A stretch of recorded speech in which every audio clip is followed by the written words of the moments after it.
You're listening to the Music Tech Teacher podcast, episode number 35. Welcome to the Music Tech Teacher podcast. Music tech tips, lesson ideas, advice, news, and interviews, especially for music teachers. Brought to you by midnightmusic.com.au. Hello and welcome to another episode of the Music Tech Teacher podcast. I'm Katie Wardrobe, a music technology and education trainer, speaker and consultant from midnightmusic.com.au, where I help music teachers use technology effectively in music education. I'm really happy to be talking today to another music tech superstar in this episode. His name's Gary Heimbauer. Gary and I met really briefly at a music conference here in Melbourne, Australia last year, where we were both presenting at the time. It was a really busy conference, so we didn't get much of a chance to chat at that time. So I was really pleased when Gary sent me an email about all the things he's been working on since then. Now, what stood out to me about Gary's work in music education was the way he uses video in his teaching, and it's been a really effective use over time. He's morphed the way he's actually used video and changed the techniques that he uses and the resources that he uses. So it was really great for us to chat about what's changed over time. During the episode, we cover simple ways that you can get started with video yourself using resources that you probably already have around you. I really hope you enjoy this chat with Gary. Today, my guest is Gary Heimbauer. Gary has spent a varied career in music education. He's worked as a public school music teacher in New York City. He spent time starting some of the first public school music programs in Haiti by training their teachers on modern band methods. And he's the former director of curriculum and the national trainer manager for Little Kids Rock. More recently, he founded Power Music, where Gary and his team of music educators teach music makers of all ages through in-person lessons and workshops, online lessons via Skype and FaceTime, and also through a series of self-paced online courses. Now, Gary is unlike most of us. He lives in a mobile home and has driven it across the country a couple of times in the last year so that he can lead a digital nomad lifestyle. So welcome, Gary. Hello. How are you doing? Thanks for having me. Are Great you coming to be here. to me from your mobile home or not? I am. I'm trying to be all incognito with curtains and things, but you blew my cover. So. Oh, that's awesome. It actually doesn't look like it. Gary and I have our video turned on so we can see each other, but it doesn't look like it. It looks like you're in an office of some sort, so that's pretty cool. Yeah, and if you see some of my more recent videos, you probably wouldn't believe that they're all happening inside this mobile home. Oh my gosh. Okay, we'll talk definitely more about that later because location for videos and video is going to be a big focus of our chat today. So you're based in Austin, Texas. Is that where you are at the moment?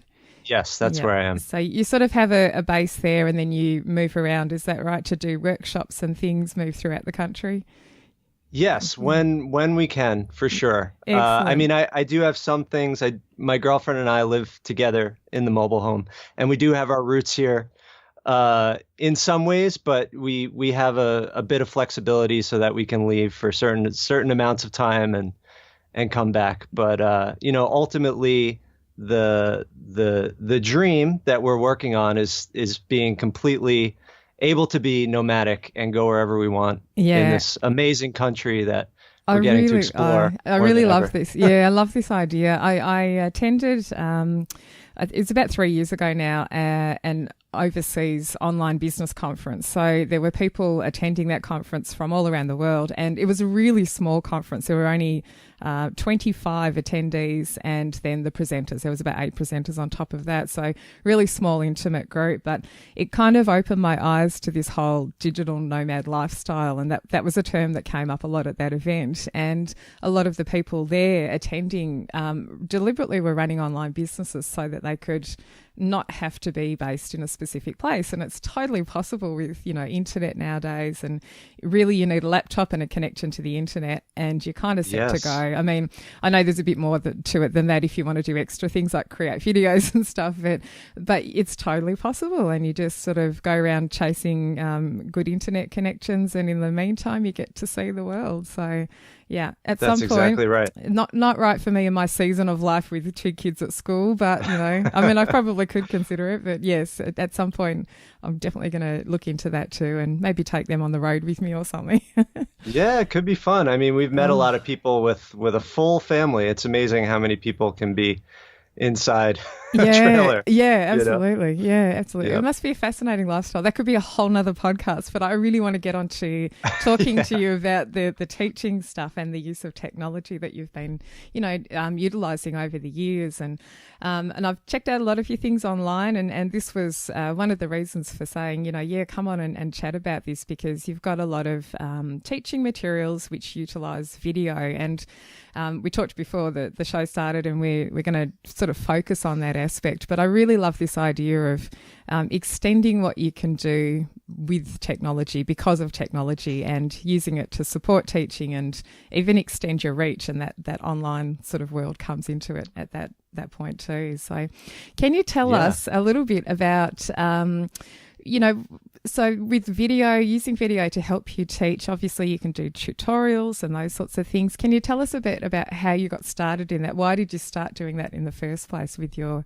teaching? Sure, yeah. So I actually started making videos in like the mid 2000s, when YouTube really became this place where people were just posting anything and everything, and you could suddenly learn how to play an instrument or whatever. So I made a few guitar lesson videos in the mid 2000s, and suddenly, just a world of people from all over the world were like, wow, I never knew how that worked. Thank you. And then I made a how to play Sublime Santeria solo, and it got like 200,000 views within a couple of years, and it was like just me in like my pajamas trying to play this thing. So that's how I knew, like, okay, there's some power in video in that sense. And I was also learning on YouTube myself, as more of a popular musician. I'm a guitar player, rock, funk, blues kind of thing. So I've always been going to the internet to learn. But then when I became a public school music teacher, obviously the big challenge is you have a room full of kids, and they're all at different levels with different instruments, different interests, and I'm just one person, so I knew that, okay, I did a general music program pre-K through 5th grade, and then I had an after-school modern band program, and I just knew that if I can have my students learning different things at the same time, I can expedite this process. I could keep everyone engaged at the same time. So I would do that during my prep periods at home. I would do the keyboard video, the bass video, the vocal harmony video, and just have them all on my YouTube channel. And then, I had some iPads and a couple computers or whatever, and I would give one group of kids who were working on one thing that video and the others the other. And then I would contact their parents and say, look, I have these videos on YouTube. If they can study them at home, it would be really helpful. And amazingly, like, the biggest proof in the pudding for me was we did this performance of Green Onions by Booker T and the MGs. And I had this girl, a 4th grade girl, learn the solo, the organ solo, note for note, like incredible. People were like, was that a recording? Was she just pretending? I hardly spent any time with her. I just gave her the videos on how to learn it. Wow. And she was able to just study that video, and I would just give her some pointers. So yeah, for me, that's how I started doing it, and that only gave me more validation that I should keep doing this and continue making the videos. I think so. And do you think, that girl, I'm wondering if you would have uncovered that skill, or do you know what I mean? Like, maybe there are some kids out there who you don't even know that they're going to be good at this sort of thing until they get given the chance to learn it. And I mean, for my own kids, I always mention my kids in the podcast because I'm constantly observing how they learn and what they learn. And they're the same, particularly my eldest constantly goes to YouTube just to learn anything, just anything. So recently he's been, they make cards for people, when it's someone's birthday. We don't buy cards anymore. They're just too expensive. So the kids make the cards and they're great, and so he's decided lately not to just make a card, which is a folded piece of paper with some writing on it. He wants to make a full origami card, which is like a 3D thing, or it's really complex and you can fold it in all these different ways. But like he just shows up with this thing and I'm like, how did you do that at school? Did you learn that at school? No, just found a video on YouTube. He'd searched origami cards or something like that. That's amazing. So yeah, it's fabulous. And it's just that whole interest in art and drawing and things like that he's been able to grow because there are YouTube videos around and that access there. Anytime learning, it's just so fabulous. So exactly. That's really good. And those early days, tell us about how you were making the videos. So this is something I get asked all the time, what do I need? I find a lot of teachers are maybe interested in exploring it as an option for, their classes at school. And it's that whole barrier to, okay, it's really complex, the technology is difficult. And I mean, I know what I say at that point, but tell me what your approach has been. Right. Well, I think when I started making them, I had like the little flip cam, which, an iPhone or any smartphone is worlds better than that now. So, I mean, we all have a production studio in our pocket. It's really hard to have an excuse anymore because it's like we all have the technology. And so those were just, either a phone or a flip cam. That's how I got started. I mean, little things help, like instead of balancing it on a book, maybe getting a small little tripod at Best Buy or something or on Amazon just to hold it in place and get the camera angle. And then I'm a Mac user, so I was using iMovie. But when I first started, I used Windows Movie Maker as well. So I think whatever your native editing program is really all you need. And then, using a combination of if there's some sort of graphic component, like where you're trying to point out whether it's notes on a staff or any sort of directions. I have some videos where I literally just put a piece of paper up, so I could point to it. And then there were other videos where once I started getting the skills with iMovie, putting a little photo in the corner of the screen. And that was the first kind of like aha moment, like, wow, I can overlay a graphic onto the I'm so glad you brought that up because I watched, we'll get to your later videos, your more recently made ones soon. I want to talk more about those because they are really high level production and anyone watching those first of all will kind of go, oh my gosh, I could never do that, like that looks crazy, and they look amazing, they're just really clear. And so anyway, we'll talk about those in a minute, but it was really great to see your early ones because that I was going to bring that up. It's just you with a piece of paper sitting on a keyboard and, it's like what the kids are looking at. It's their worksheet, their sort of version of the chart. And, you're pointing things out as you're playing or as you're listening to the backing track. And the other thing I noticed too in, some of the early ones, the backing track that you're playing along with is just coming out of your Mac speakers, and going into the camera microphone. It's not some sort of fancy hookup, with lots of leads and a mixing desk or anything like that. Right. And I love this idea of just getting started. And my philosophy is always it's better sort of done. I have a friend who says, better done than perfect. Is that the way it's saying? I can't remember. Something like that. But exactly. Just get it done. It doesn't have to be perfect because at least you're then getting the information across to the people you need to. And I really love that. Yeah, and the tripod thing, I think that to me is one of the things that can lift the quality of a video from shaky, camera angles, and it moves around and suddenly you don't realize you're not focused on the subject that you're supposed to be focused on because, you're concentrating on playing and then you've moved the other hand away. But having the tripod there, just locking the camera in one position is so fabulous. One really good trick for the keyboard teachers out there. Yes. Any of those overhead keyboard ones from back in the day, I was using a music stand and just putting my phone right over the edge of the music stand. Yeah. Because a lot of people don't realize, act as a tripod. Yeah, because you can kind of, I think a lot of people don't realize at first, say with the smartphone camera, it's only one tiny little camera lens on the edge of the device. And so you can totally hold your hand across the back of the entire thing.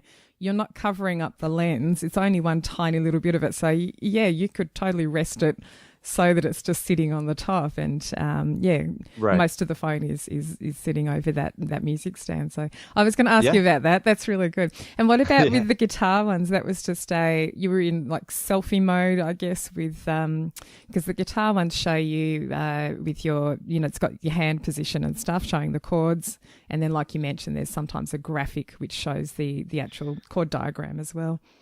Yeah, those were probably just, like you said, selfie mode, so I can see what's in the camera. So having that back facing one. Sometimes, or before selfie mode was even a thing, I would put a mirror behind the camera, nice. So I could look at the mirror to see what's make sure I'm in the view. Yeah. You know what I mean? Yeah. When you're doing it yourself, so that's also a little trick. But like you said, like the difference between not making a video and making the most amateur video there is night and day. Yeah. Like just having anything to help your students learn individually or at home in that kind of way, because that's how everyone's learning now through video. And I mean, you can't replace just being able to see it, being able to hear the voice, and having all of that in one thing instead of just, here's your written directions of what you should do. Yeah, which is so hard. And most people won't read written directions, we all know anyway.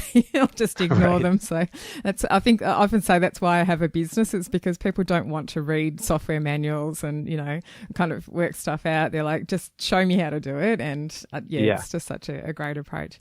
I noticed also that you have, at least I saw one lyric video. So there was like a, backing track playing, and then the lyrics are on the screen, sort of scrolling through at the right time for the kids to learn the song.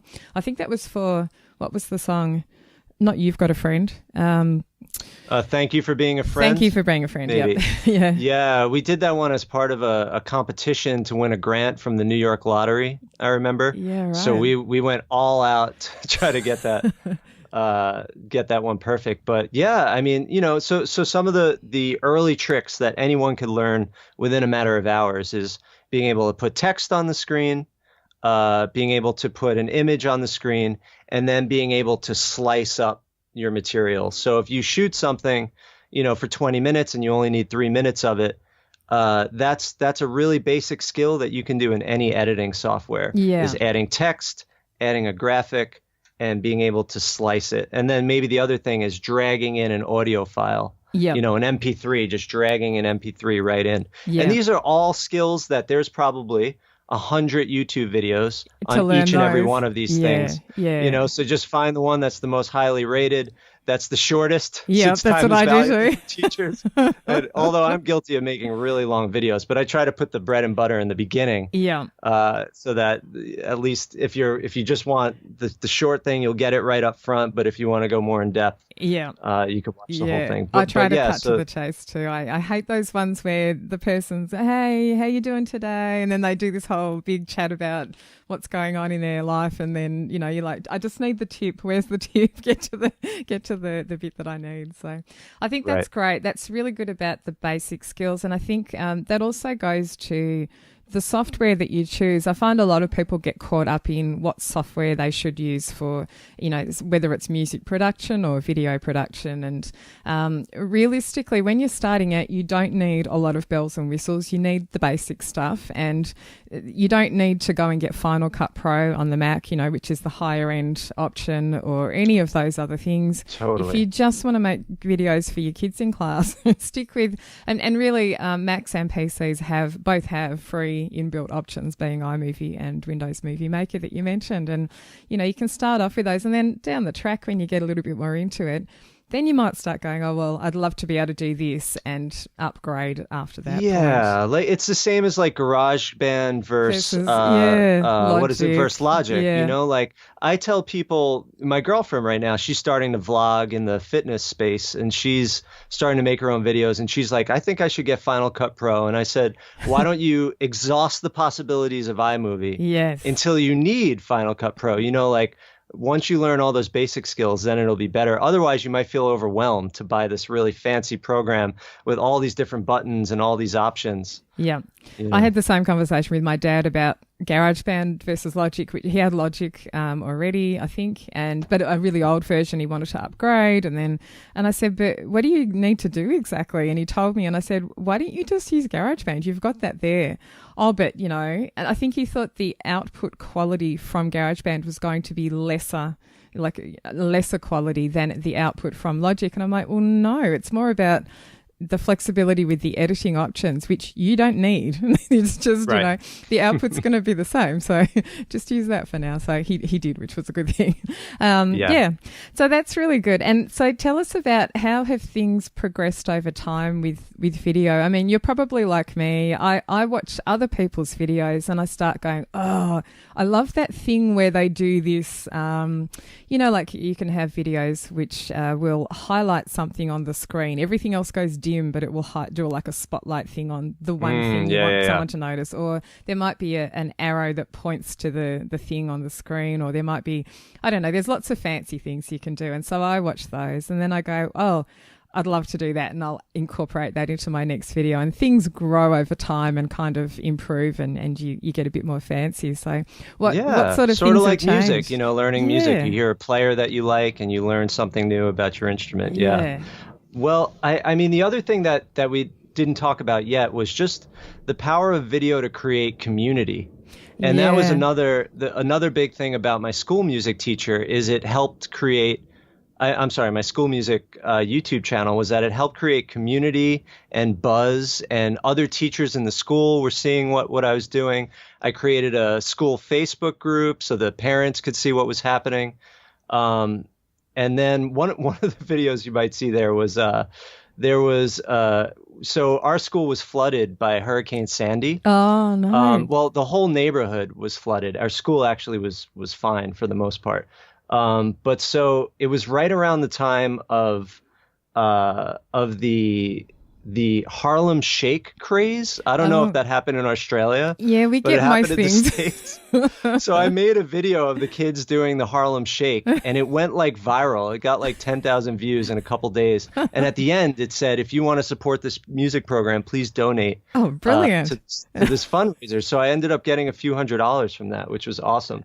But yeah, I think for teachers that are trying to get like Donors Choose projects funded or just get help from the community, that's another great thing about it for sure. Yeah. But yeah. And even actually within the school itself, like I know teachers from year to year are fighting for their program to continue in some cases. So having a profile within the school, even with the administration of your own school, can be a really good thing. And I know some teachers who have really utilised that in a great way, because they figure that, if the school music program's getting a lot of attention and buzz and people are loving it, then it's less likely to be cut, hopefully, if things come to that. So that it can just help, advocacy with your program too. So that's a really good thing. Yeah, absolutely. And so tell us about now, more recent things that you've done, which also utilise video in a big way. Your Play for All course and curriculum, and then there's a Soloing for Complete Beginners course and curriculum, and they both utilise. I'd love to talk more about those from the video point of view, but also from how they work and what they use. So the Play for All course curriculum is, you tell everybody what that's about. Yeah, sure. So the Play for All course and curriculum at its core it's a companion curriculum for two apps made by Musopia based in Finland. One's called Four Chords and the other's called Ukioki. So Four Chords is the guitar karaoke app and Ukioki is the ukulele karaoke app. And basically the way that they work, there's over 1,700 songs in each of the apps. They're constantly adding songs every week. So it's a constantly updating resource, and they're play along. So you could pick a song, and it will tell you what chords are in the song. It'll give you a mini lesson on how to play the chords, like an actual little video. You click on the chord, it'll say, here's how to play it. Here's the fingering. Then when you're ready to play, you press play.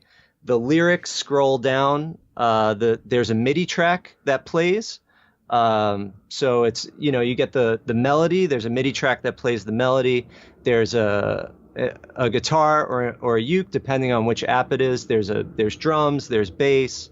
Then the lyrics scroll down, and then there's also the diagrams for the chords on the side of the screen. So you can see what the fingering is. You can see what the timing is to change chords. And the great thing is it's really customizable. So you can slow down the tempo. Excellent. Yeah, you can. The really full arrangement is great because it makes the kids feel comfortable enough to make mistakes. Yeah. Because they're just playing along to this loud backing track.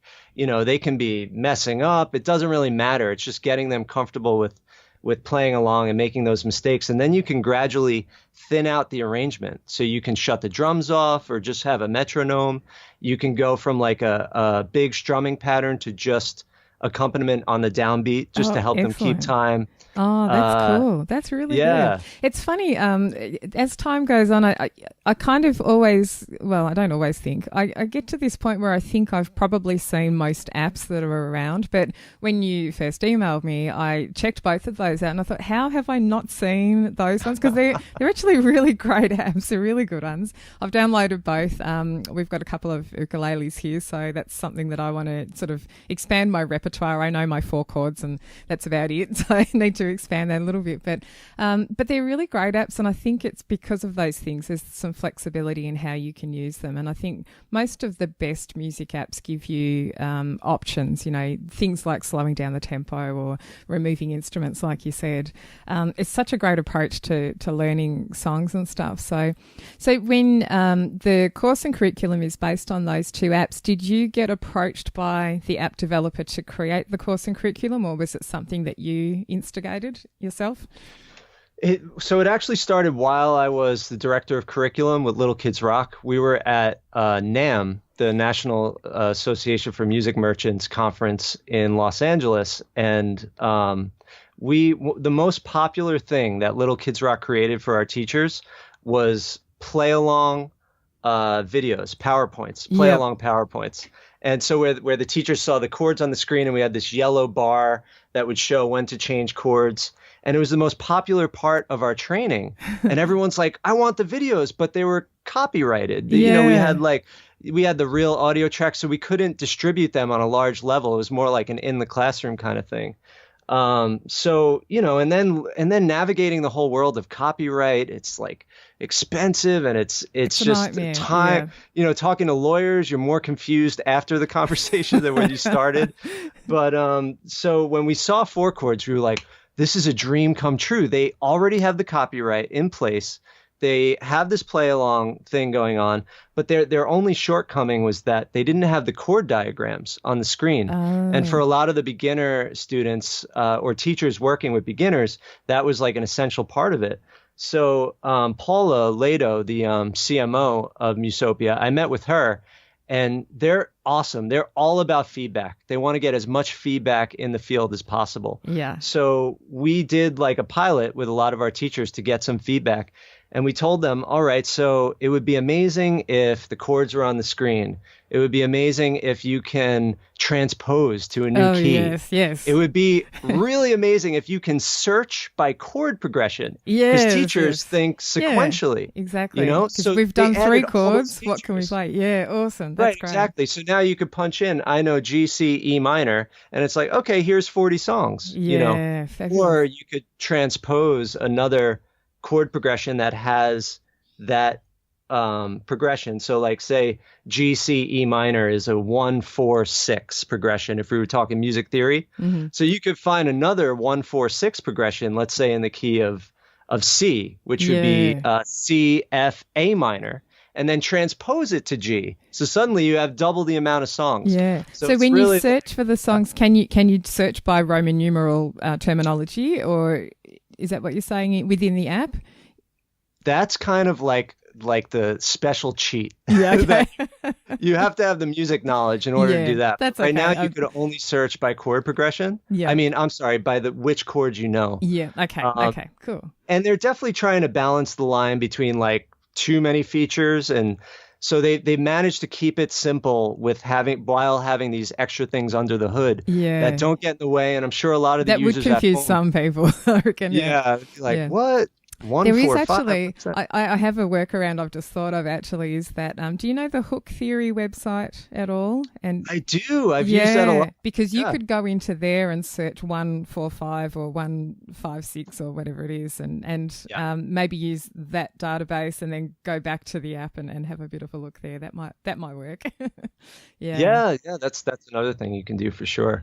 So once they added those features, and then we did more feedback, like teachers were really into it. And then at our annual Rockfest conference, for the curriculum keynote, which I was doing, I started it 2 years in a row. We started by just doing a jam with 250 people using 4 chords. And then we gave everyone there free code to use it in their classroom. So we started getting a lot of feedback and people have really been loving it. So that's how that relationship started.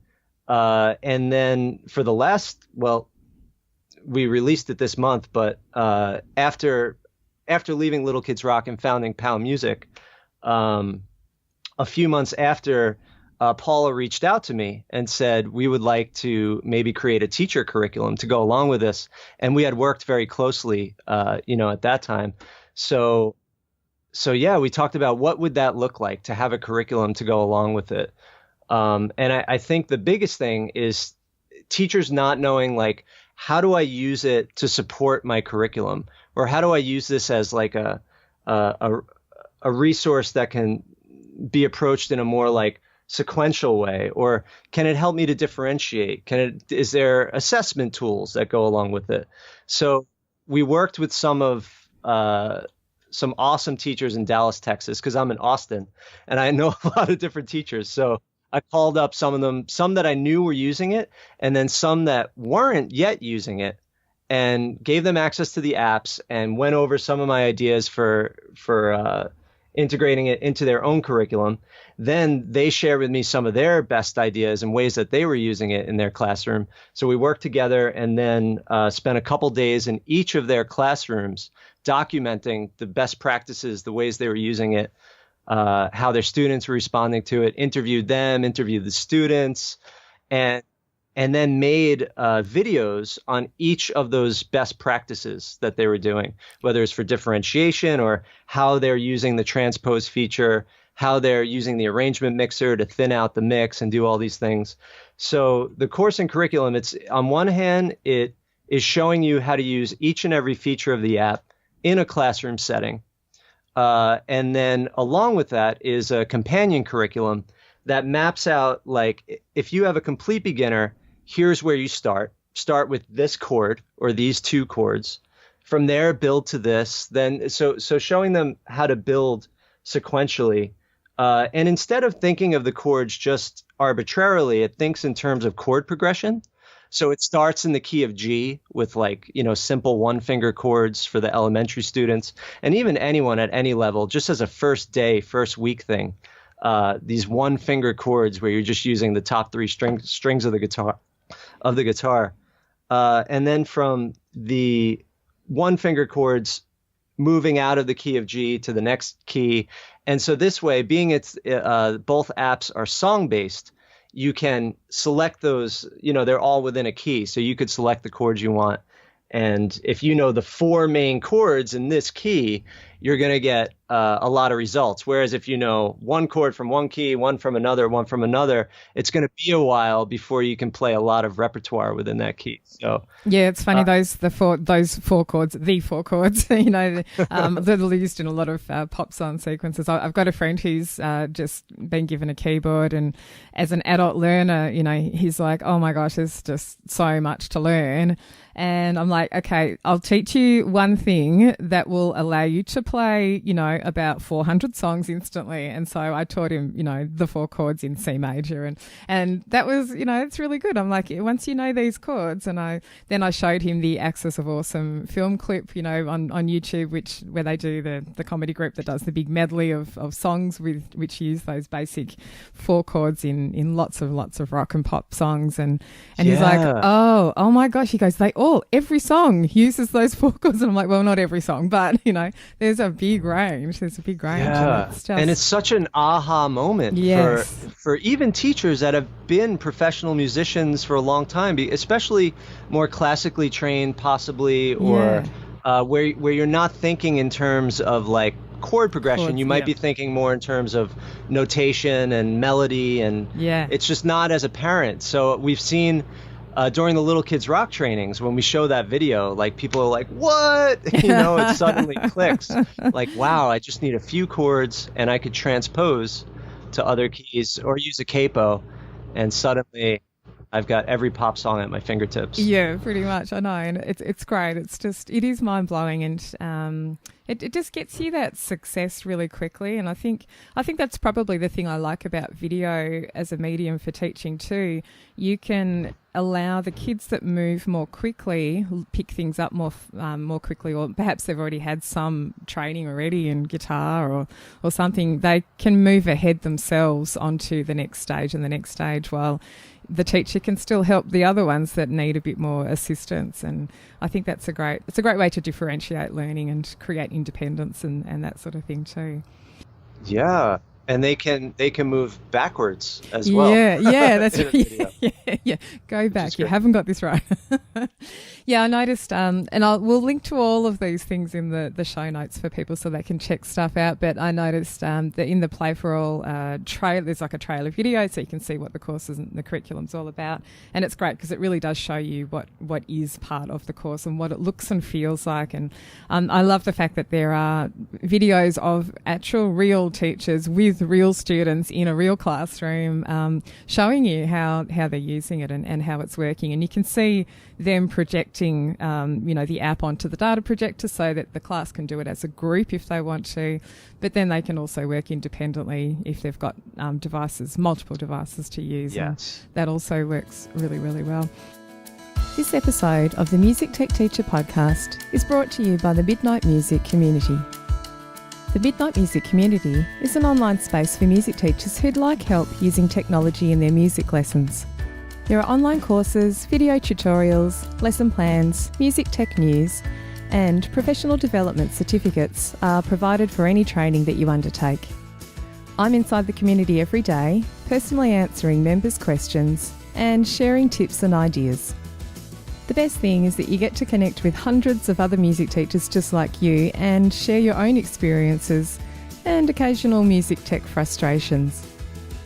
For more information and a special joining price just for the listeners of this podcast, visit midnightmusic.com.au/podcast offer. That's midnightmusic.com.au/podcast offer. So tell us about the other course that it's more recent, isn't it? The soloing for complete beginners. I was watching a few of those videos as well because I am classically trained, and although I'm really comfortable with playing from chord charts and that sort of thing, the soloing improvisation side of things is not my forte. I can kind of do it. I feel like it's a little bit formulaic when I do it. You learn licks and then you just apply those and stitch them together in different songs and stuff. And as a singer as well, I feel like that's the area that I need a bit of work on. And I'm not a guitarist, but I actually think that a lot of what you talk about in that course, you could apply to any instrument really. It's a guitar specific course, but there's some guitar skill teaching aspects to the course, but there's also the improvisation skill aspect as well. So so tell us a bit about that course. Why did you choose to do that one? Yeah, you're right, because that was my first major project since starting POW Music, was to make that course.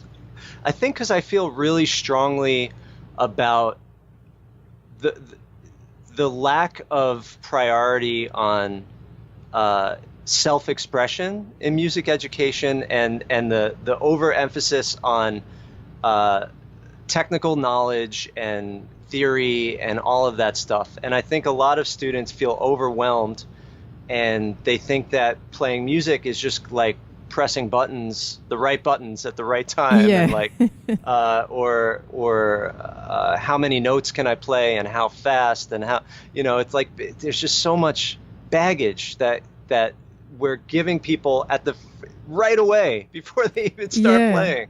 So the point here is like, let's be creative and make music right now, right away. I'm not going to give you any information about like, this comes from the A minor pentatonic scale, and there's 5 notes. That's what pentatonic means. And, you start here and you go there. And so, no, it's like, here's one note. Yeah. That's where it starts. Let's build a groove on that one. What does it mean to like feel a groove? Let's play with dynamics. Let's play with the articulation. And call and response. Let's use our ears. So the course takes students through from one note using call and response, repeat after me, trading 12s, trading 4s, where I'm going to play for 4 measures, now you play for 4 measures.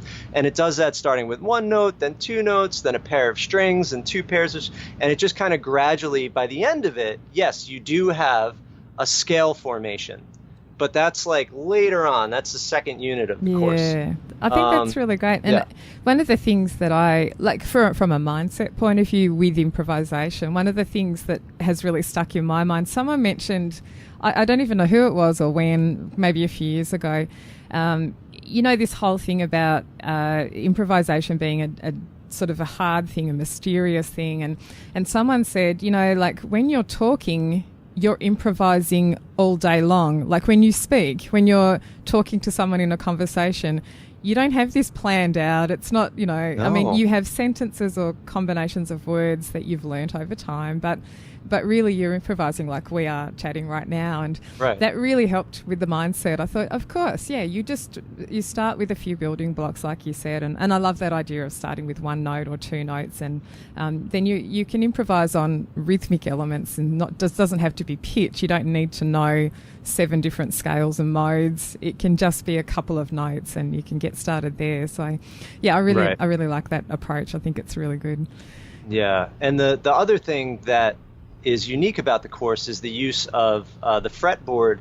The notes light up as you play them. Yeah. So it's really helpful for the visual learners who, might feel uncomfortable if all they're relying on is their ears. Or I know in guitar, one of the popular things is tablature, which is numbers on the strings. But that is kind of abstract. There's nothing visual about it. It's it's mathematical in that way. So this visual element helps the learner to not only rely on their ears, but also see what's happening visually. And, no matter what camera angle you get on the fretboard, it's a hand in front of a piece of wood. It's hard to see what's going on. Yeah, that's so true. Yeah, so let's get back to the video production side of things for a moment. So, and I can describe this because I've seen the videos, and people can go and watch this after listening. But the video that you're describing, it's really good because it's got video of an actual person like you sitting there with the guitar playing, but at the bottom of the screen, across the sort of the bottom third perhaps of the screen or quarter, there is this graphic display of a fretboard, and as you're playing the solo, it's lighting up dots on the fretboard showing you where the fingers go, and it makes it really clear. Like you said, no matter how someone is showing you on a real guitar with their hand, they're ultimately covering up the fretboard that they're trying to demonstrate to you. And it's the same with keyboard to a certain extent. When you're showing people, I mean, when I'm teaching people, often I'm dragging my fingers to the bottom of the keys so that just to demonstrate, so they can see which ones I'm pressing down to make a C major chord or whatever it is, and you do that temporarily. But tell me about the background, or how did you make that happen, that graphic display? Because it looks amazing, it looks really good, and I'm not suggesting that teachers go out and attempt to do this themselves straight off, because we want to get back to start simple, but if someone was interested in knowing how that worked technically. Sure. Yeah. Well, I mean, the truth is I didn't go to editing school. I didn't learn from anything except a handful of YouTube videos and trial and error.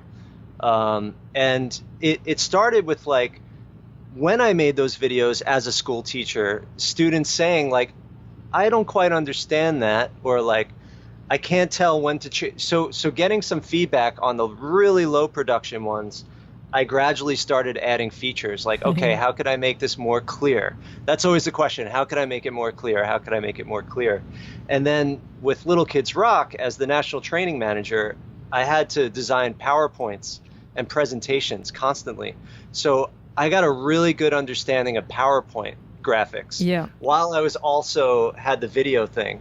And I was like, how could I combine the two? So it turns out you can do a lot of the things you do in PowerPoint in Final Cut. You can create these shapes, and you could lay on these graphics and put them together and do these animations. So really it's just a matter of creating graphics, whether it's in PowerPoint or I use Photoshop or actually in Final Cut, which is what I use. And then there's a feature called Keyframing. It's called Keyframing, where at a certain frame, like a video is made up of frames that go, so when they say 60p, that's like 60 frames per second, or 30p. So it's just like how many divisions there are in the video. So you can start on one frame, and then you can click the arrow on your keyboard to go to the next frame, and then move an object, and it will go with the video as you move it. It's actually really easy. The main point is all of this stuff is easy. Yeah. You just have to learn how to do it. Yeah, it's a conceptual thing, isn't it? And so, I'm thinking it's very similar to the way people would do stop motion animation. You've got a plasticine figure or model in clay, and they're going to move it a tiny bit, take another shot, move it a tiny. And it's not quite like that in that you're not taking photographs each time, but when you're in the video sort of editing mode, you are sort of playing along, I'm guessing, to create the graphic, the dots to move in time to what you're playing as a solo. Is that right? So the other thing I didn't mention is the editing software these days, whether it's Movie Maker, iMovie, Final Cut, whatever, or even Logic or GarageBand, there's the waveform. So when I make my video and then I import the audio file from the video. So when I make my videos, I record them into Logic, and then I take the Logic file and I put that's actually the first thing I put out, is I put that out, and then I drag in all my video. Yeah, right. And there's the waveforms from the video, and there's the waveforms from the audio. And I match up those waveforms just visually. I don't use any other software. I know some guys are like, you spent all that time doing that? There's software to do that. Do you clap? Do you do a clap at the beginning of your video to match it up? I don't even do a clap. Why do you not do that? See, I do that. I find that much easier. Sometimes I'm fiddling around for so long to sync up the two lots of audio. And it's really off-putting when you're just slightly out with the two. So I do a clap, and then I can easily sync the big peak of the waveform. That's really smart. Yeah, you should try that. Probably it's really good. That I play guitar, because I'll do like a chicka. Yeah, okay. Well, that's the same thing. Do a clap without even meaning to do it. By just like up my guitar. But So then what I do, in order to know the spot where I have to put things, I just look at the waveforms, and I look at where certain things are happening. Like if it's a melody, I can see the melody happening, and I could line up graphics with the melody. So and it's a little trickery, and the biggest thing is patience. Yeah, I know, and it's it's fiddly, and we're I think both of us would agree that there's no pulling the wool over people's eyes here. It takes time to do this. It's a time-consuming pursuit when you're going to do these high-quality ones, and they've got these amazing graphics and stuff. But the result is great. I mean, it looks really, really good, and it's lots of fun. I've spent hours and hours and hours doing video editing like that too, where I just really want it to look really good, and I'm playing along and moving things and setting things up and moving things into position, so it's all really well synced with the music. And I think as musicians, there's that added level of you want to sync things in time to the beat or or melody notes or whatever it is, so therefore you spend a bit more time doing it. But that's really interesting. To me, it's kind of like, I feel like it's a foundation of what I'm trying to do with POW Music. Like I'm trying to help learners with different learning styles, beginners, anyone that just is mystified by whatever instrument it is, become demystified and see things very clearly. And I'm starting with guitar because that's my forte. Eventually, I want to be able to do this with all instruments and have different teachers creating video or helping them to create video content like this. But I really believe in this format for helping people understand, at least for now, how the guitar fretboard works, because it's kind of a mess. It's really hard to I have real trouble thinking in fretboard, in inverted commas, because I think in keyboard. I think, when I picture music, I visualize the keyboard, and I have a lot more problem trying to think in fretboard. And it's funny when I speak to guitarists who have been brought up on guitar, they truly think in fretboard. They think those shapes, and so the scale, the scale or mode or whatever is a certain shape and a certain pattern on the fretboard, and it's a totally different shape on the keyboard because it's more linear, it's stretched out kind of thing, But I find that really hard. So things like that help me as a non-guitarist. It's like you just got to rejig your brain a little bit and hook into that way of thinking, and that's why I find it hard. Tab is just like mysterious. I know how to read tab. I can tell you what it means, but I don't read it fluently. It's like it'd be like learning. It's like learning another language, and you're really slow at sort of picking out letters and things at first, but then after a while you see words and that sort of thing. But that's really great. Yeah, it's funny. I mean, I've been playing 25 years in tab. I'm still just like, oh God, where is 14, 15? It's like it's like some code. And the lack of a lot of tab has no rhythmic representation on it. I mean, I know you can, like I use Sibelius, and you can add rhythm to your tab in there, but a lot of the tab charts that you download from the internet just have the notes, and you need to know the piece. You actually need to be able to know it. That's the thing. Yeah, you have to know it first. Yeah, exactly. Yeah, and you're just replicating. So that's really great.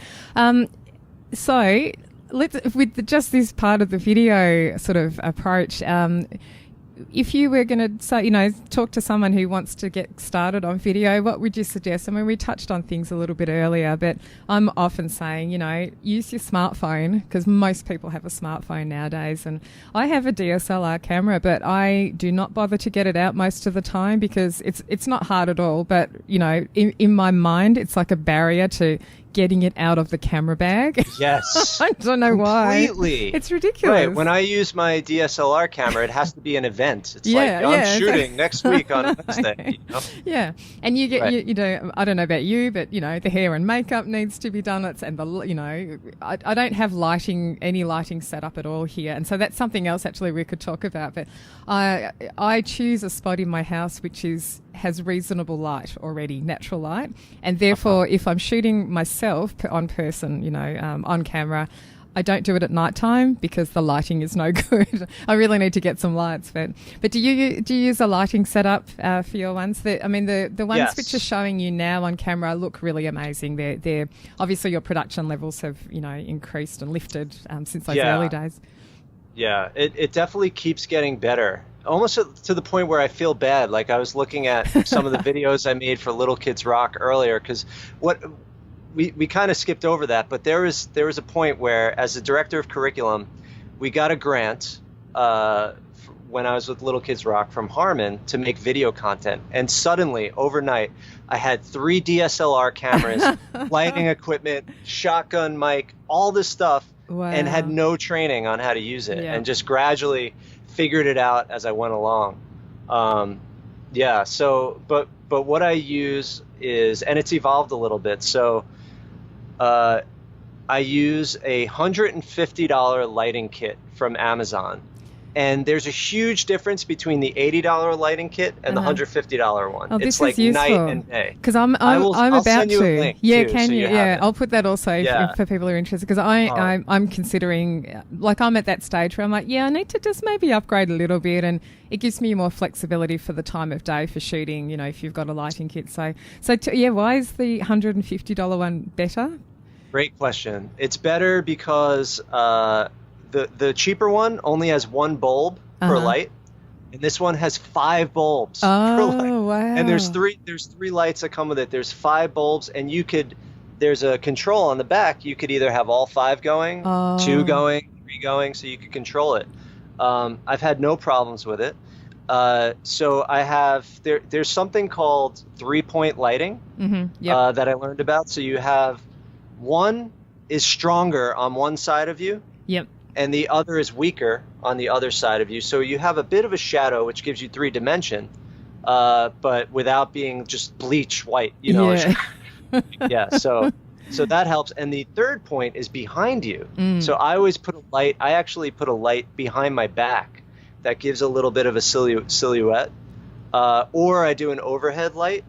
And that really adds like a 3-dimension it's like night and day with or without the light. So I don't think for the teachers that might not be as valuable. But if you want to start like really putting out content, not just for your students, but for the world to see, it really captures people's attention for sure. And it has a sense of professionalism that I think can take you far. But to me, the most important thing, and I always say, I rather have a really blurry video with great audio. Sound, yeah. I knew you'd say that. What I'm saying? Yeah. So as you can see here, we've both got our nice microphones, our condenser mics, whatever. Yeah. So like having that clear audio just makes people feel like they're with you. Yeah. It takes away a lot of that divide. So for the videos, I started using a lavalier mic, and I've since moved away from that. That is a really good, inexpensive option. Like if you're using an iPhone and it's 10 feet away from you and you're in a room with bad acoustics, you're going to sound very boomy. You can get a lavalier mic that will connect right to your iPhone and clip it to you, and suddenly it's right there in front of your mouth, and it has a much better clarity. Yeah. But I stopped using those because it would like ruffle. I know. And actually, I've recently seen a video. There's a guy, he's based in Australia. I think his channel's called Primal Video. His name's Justin. Anyway, he's a great video producer guy, but he's got an awesome series of just really basic how to do video. And he talks about the way that you can actually tape the lavalier mic, the little lapel mic, to you under your clothing, and he's got a system with tape, and I think it's widely used in media companies and stuff like that, but there's a way to tape it to you so you don't get that rustling of clothing. And I have the issue with my hair dangling down on it, and I'll do the whole video and play it back and go, oh my gosh, my hair's across the microphone going shh, shh, right like that's the other thing, you don't know what's happening until you don't know, and you go, oh. But I agree that the thing that I've always said is the 2 main things. I'm like, 3 main things. Use your smartphone. That's number 1. Get a tripod or some sort of thing that will attach your device to something so it's stable. And then the third thing is make sure the audio is decent. It doesn't have to be over the top amazing, but decent. And there's some study, I think I've mentioned this in a previous podcast episode, there's some study which was done which showed that people will turn off a YouTube video more frequently when the sound is bad rather than when the vision quality is bad. They'll totally stick with it if the sound is okay. So so I agree. Yeah. And so important for music anyway, because obviously that's what you need to demonstrate and that sort of thing. Yeah. So that's really good. But I do want to, if you don't mind, talk about a little bit more about the featuring teachers in the course Play for All. And that, so for me, when I was learning to be a teacher, I felt like I had no one as the only music teacher in a New York City public school. I felt like I didn't have a community and anyone to learn from. Yeah. So I think I joined the MK8 mailing list group. That was back before Facebook became a thing as much, and it was like you would go through email, and then Facebook helped. But people would try to tell me what to do, and then I found this teacher on YouTube that would post him doing activities with his students, and it like, that's how I do it. It would just opened up everything for me to just see someone doing it. So with Little Kids Rock, I started doing teacher features where we would go inside a teacher's classroom, capture their best practice, and make a little mini documentary about it. Fabulous. And those are actually on the Little Kids Rock teacher page you could do. So when Musopia approached me about making the course, I said, we have to get inside the classrooms, because until you actually see it happening, you can only conceptualize it. And I think the moment you see the interaction between the students and the teachers,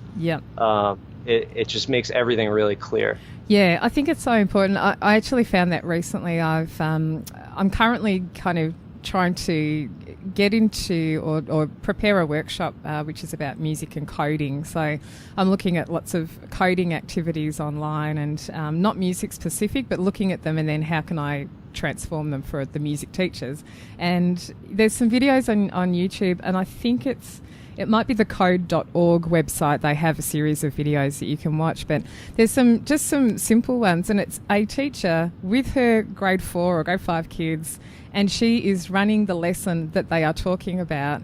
And so you can just see sequentially how she does it and what how she's getting the kids involved and getting them to talk about it. And it makes a lot more sense than just reading a list of like directions in a lesson plan. Just to see her, you go, oh yeah, that makes total sense now. So yeah, that's really good. I think it just gives it more weight, and people can see that it does truly work. It's not just a fictitious, thing that, this will be great with your kids. No, actually it does work. Right. Yeah.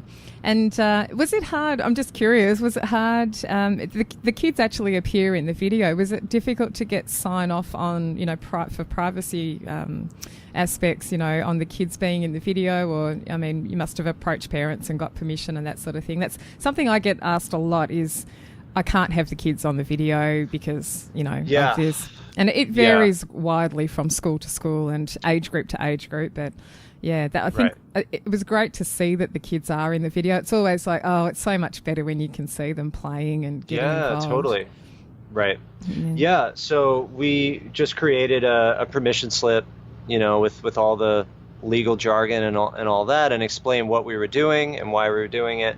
And then just a month before the project, that's the other thing. If you have to give teachers enough time. They're so busy. So much time. Be like, oh, can you just do this in 2 days? And then, it could take a student a whole month to get it back to you. So just a month before we started, we sent out the permission slips. But the best what I recommend everyone do so that they can feel free to create video of their programs is at the beginning of the year, just see if you can get your principal to send it home as part of the package. Create your own slip. Like, hey, we're in our music program, we're creating video documentation of what we're making and what we're doing.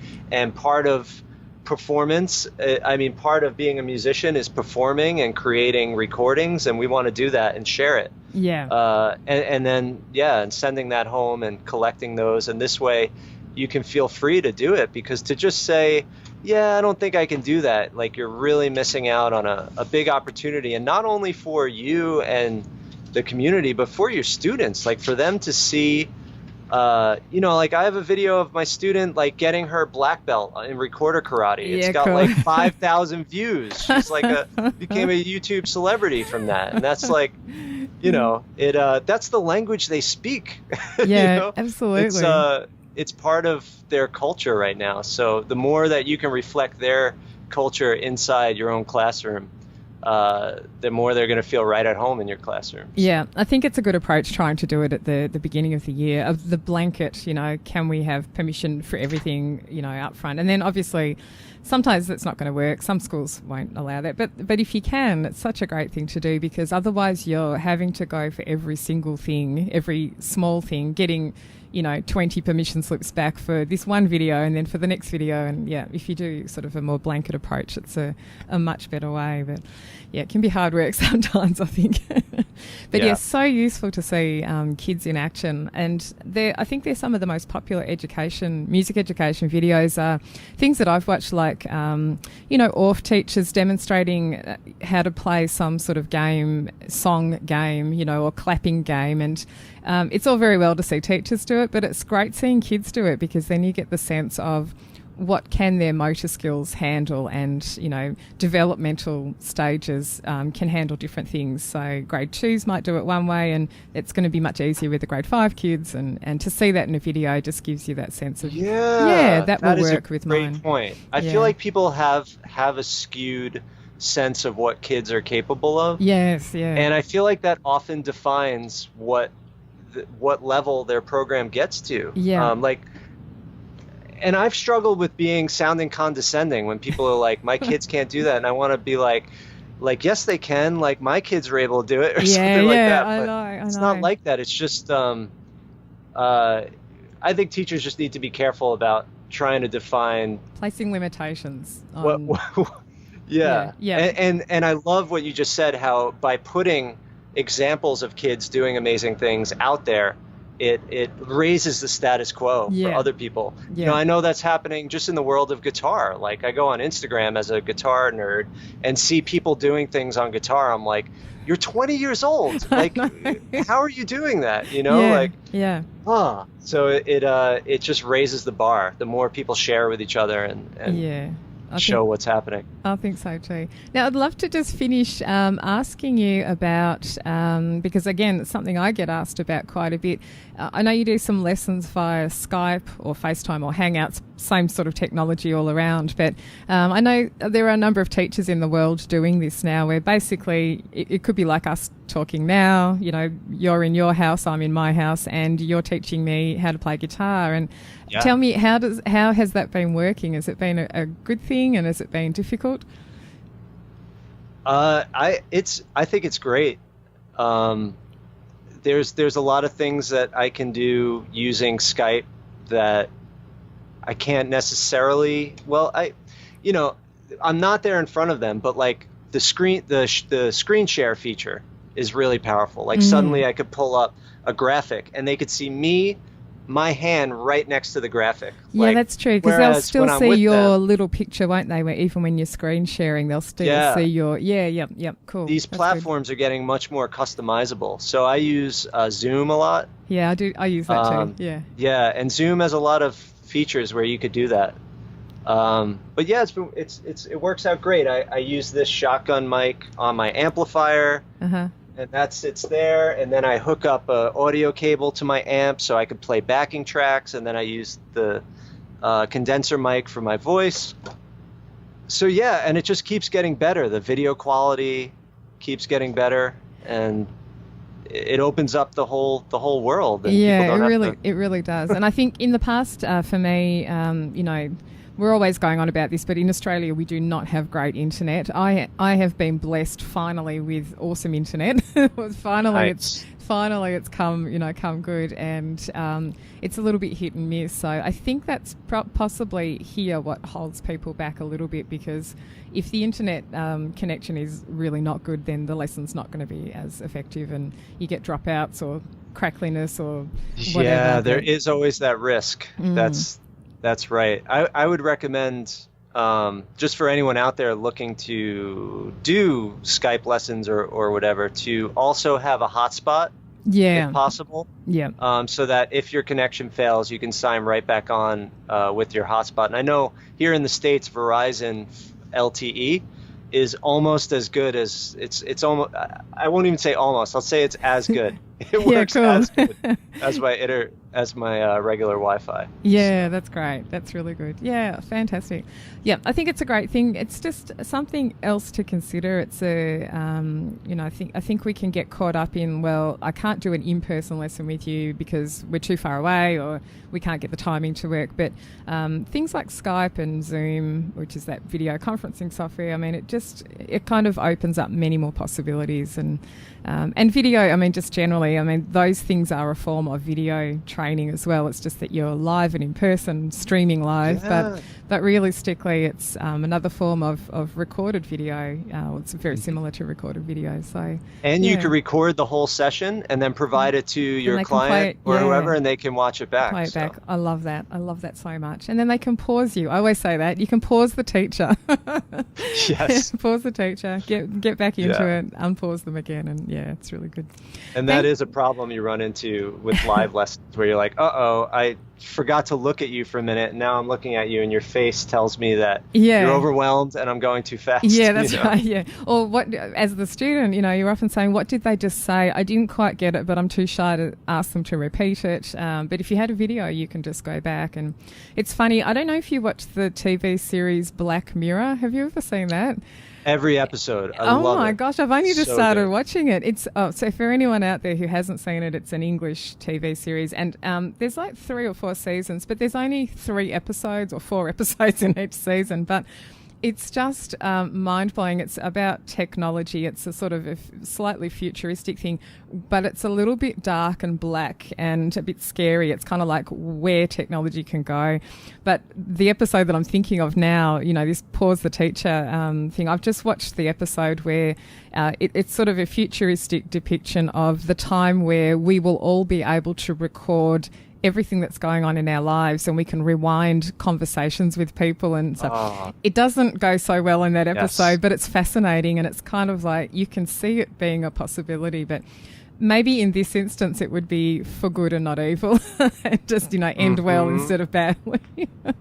But what's great about that show is that it's sci-fi, but everything is just slightly out of reach of what's happening now. Like everything is conceivable. Yes, which is kind of, and that's what I think they've done in it is just really clever. Most episodes look like today's day and age. They're it really, people are in there, they're dressed like we are, the houses are like we have now. It's just that things have advanced a little bit. So you can imagine, is this going to be in 5 years' time? Like this is possible in 5 years' time or 10 years' time. It's not that far away. And anyway, I have to watch one episode at a time, and then I just have to sit on it and go, okay, that's a bit scary, and go off and... I feel like you can write an essay about every episode. Oh my God, like, it's totally fascinating, totally fascinating. Anyway, I'll link to that in the show notes too, so people can look at that. And so what do you do? I listen to this other podcast. There's a lady who has a podcast about, do you know the Teachers Pay Teachers website? I'm sure you do, where you, third-class marketplace, and there's a lady anyway, she has a podcast about Teachers Pay Teachers. So I've been listening to that recently, considering opening up my own Teachers Pay Teachers store for a few things. And she always ends her interviews with, what do you do for self-care? And I thought, I really like that question. I think when we're surrounded by technology all the time, you can get really caught up with it, and I have to really move away from it deliberately at times in my day or my week. And so what do you do for self-care to sort of switch off or get away from things? Yeah, that's a great question. And I experienced that today. I've been really heavy in some video editing, just like didn't move for a few hours. So I've been, the great thing about Austin, Texas is it's so bike friendly. Awesome. So I've got like a 10-mile in the wood paved bike trail that goes right to my gym. It's almost a direct shot. Oh, great. So I try to do that, a few days a week. My girlfriend's a personal trainer, so she tends to pull me into the gym. So definitely the physical activity, because when you're hunched up, and that's one thing I miss about teaching. Like teachers actually, it could be an active. It's physical. Yeah. When I went from teaching to a more like office-y, computery thing, I like started to feel less healthy, and I got more into fitness as a result of that. I've actually done the same thing, exactly the same. And I find when I'm running a workshop, I'm standing up for 6 or 7 hours and I'm moving around and talking, and like you said, it's more physical. And I'm the same. Majority of my week is in front of a computer. I feel like I'm stuck in that kind of 90-degree legs angle, and just like fixed there, and I do a lot of running, so that's my way of breaking out of that. But just got to get out of the house, I think, is the key. Yeah, totally. That's great. Thank you so much for chatting today. It's been good. I knew we would end up doing a long chat, and we have done. We've gone over an hour, but I knew we had a lot of great things to talk about. So I will link to, for people listening, I'll link to all of the things we've mentioned, and they can check out, what you're up to and see samples of the videos that you've got on there. I know there's a couple of sample lessons for things on YouTube, but I'll link to there's a couple of different YouTube channels I'll link to so people can learn more about it. And thanks again, Gary. It's great to see you. Cool. It's been my pleasure. Thank you for having me. I also wanted to mention that I have a special coupon for all your listeners. I was going to ask you about that. Yeah, it's Bidnight25. Yep. And it's all caps. So just Bidnight25, all caps. And that will get you 25% off both the Play for All ukulele and guitar 4-chord ukiyoki course and the Soloing for Complete Beginners. So Bidnight25. And the one is musopia.teachable.com. That is how to get to Play for All, musopia.teachable.com. And then learn.powmusic.co is going to be the Soloing for Complete Beginners. So then once you enroll, if you go to check out, just enter that code, and you will get a 25% discount. That's great. Excellent. I meant to ask you about that possibility, so fabulous. Yeah. I really hope people check it out. I think it's a great course, and it's just very user-friendly and nice and clean and looking and all that sort of stuff. So excellent. All right. Appreciate it. Thanks, Gary, and we'll speak soon. All right. Have a great day. The Music Tech Teacher podcast is hosted by me, Katie Wardrobe. You can find more information and links from today's episode at midnightmusic.com.au/35. Thanks for listening, and I'll see you next time.